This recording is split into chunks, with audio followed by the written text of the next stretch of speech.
Next on Worcester News Tonight, 6 puppies lucky to be alive tonight after they were found in a bag thrown into a local river. Plus, it's fall, but it definitely felt like summer day today. We have local reaction on the warm temperatures.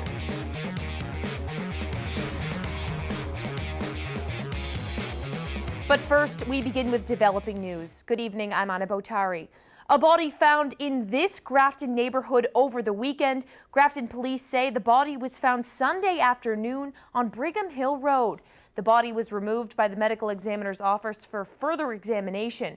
It's unclear at this time how the body ended up there. We'll bring you the latest details as they become available. A Worcester man is set to be arraigned tomorrow in Worcester Superior Court, charged in the death of a Worcester teacher's aide. Jose Melendez was indicted last week on a first-degree murder charge in the strangulation death of 49-year-old Sandra Hare, according to the Worcester County DA's office. Back in February, prosecutors say DNA collected from a 2000 rape case linked Melendez to the murder, adding Melendez was interviewed and denied knowing Hare or even being in her apartment. 6 puppies are lucky to be alive tonight after they were found in a bag thrown into the Blackstone River. Now, Uxbridge police say the search is on to find the person responsible. Many people in the town describing this as a heinous act. Our Rosalind Flaherty has the story. 6 puppies are healthy and alive. Uxbridge police say they were found in a grain bag floating in the Blackstone River. The guardian angels for these 6 little puppies was watching over them. Uxbridge Police Chief Jeffrey LOURIE says 2 kayakers came across the puppies off River Road Sunday afternoon. Thankfully, they were able to hear them whimpering. It's very sad. I can't believe that a person would actually, do something like that. It's awful. I think it's terrible. There's so many other things you could do without having to go to that extreme of trying to kill puppies. Regional Animal Control Officer Kevin Sullivan says 1 puppy who was at the bottom of the bag had water in his lungs and mud in his nose. As of right now, a vet said his lungs sound great. All 6 got a clean bill of health. Officer Sullivan says the 3 male and 3 female lab mixed puppies are about 1 week old. He and his family are caring for them until they are able to be adopted. It's nice to see that we're going to have a good outcome here, and these puppies have a chance. They have a fighting chance. Chief LOURIE says in his 29 years of being a police officer, he could have never imagined someone doing this and hopes the puppies will find forever homes. We want to find and hold these people accountable. This is unacceptable behavior.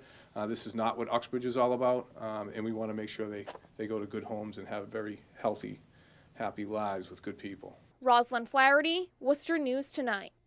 Police say they're looking for a white male who was riding his bicycle between the hours of 11:30 a.m. and 1 p.m. on Sunday in the area of River Road. If you have any information, you're asked to call Uxbridge Police. A local congressional leader speaking out against a health care bill to repeal and replace the Affordable Care Act. It's known as the Graham-Cassidy bill, named for the senators who wrote it, which would scale back Medicaid. Some GOP lawmakers are split on the newest effort to undo Obamacare. Congressman Jim McGovern says good health care is under threat, and this is not about politics. This is about health care security.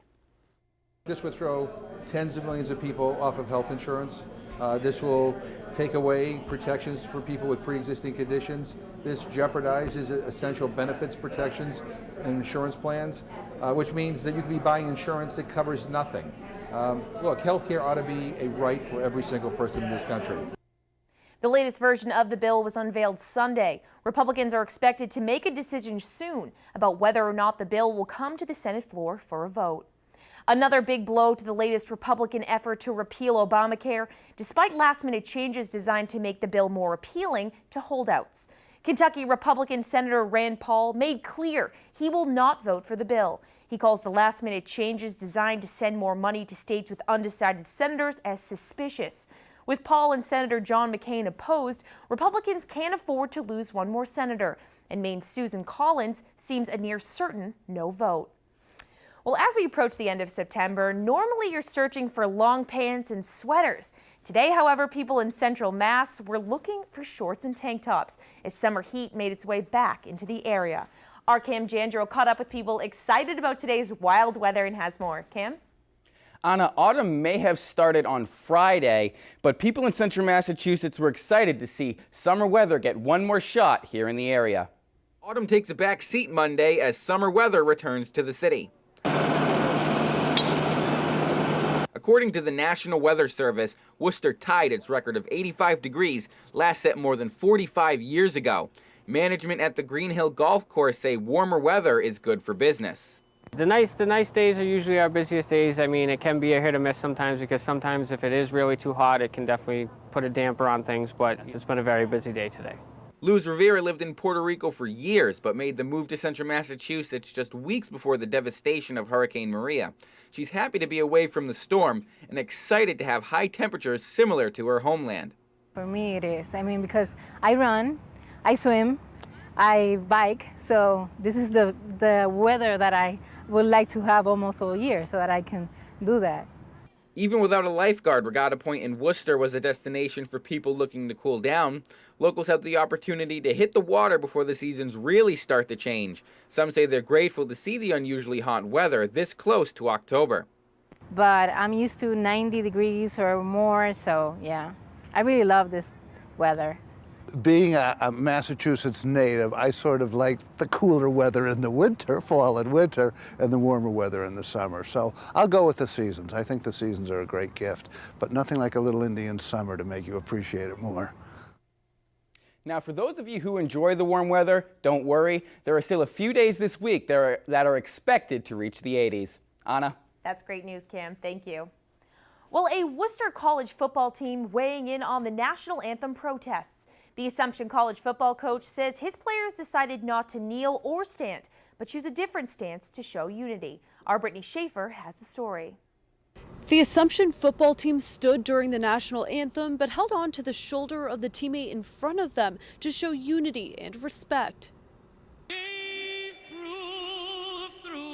Sunday, NFL football players take a knee or lock arms in a display of unity. Some teams choosing not to enter the field for the national anthem in response to comments made by President Donald Trump.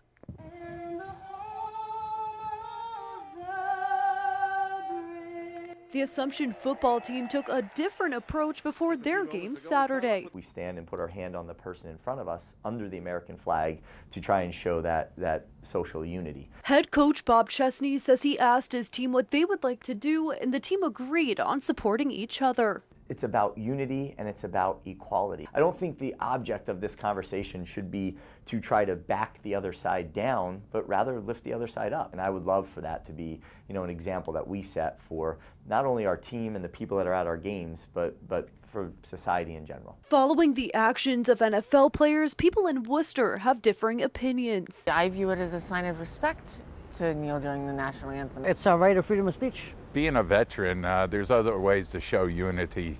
To me, it's disrespectful. I love NASCAR, what the owner said. Basically, if a team member in NASCAR kneels during the national anthem, you're fired. As an African American in this society, with some of the issues, that we're facing right now, I salute them for dramatically bringing people's attention to the fact that this country could do a whole lot better. Chesney says he hopes his team's message of unity will be heard and used in the community. We have to be sympathetic to all causes, if we're going to be sympathetic to any causes. And I think, as a leader for us and for me of this team, and for hopefully us as role models to people in this community, we have to just do a better job. Now, Chesney says another way his team shows unity is by supporting the local community. He says collectively the team has more than 400 hours of community service just this season. Brittany Schaefer, Worcester News Tonight. The Worcester Railers are one step closer to opening day as the Railers Tavern gets a new look. A large Worcester Railers goalie mask was installed today to the outside of the building.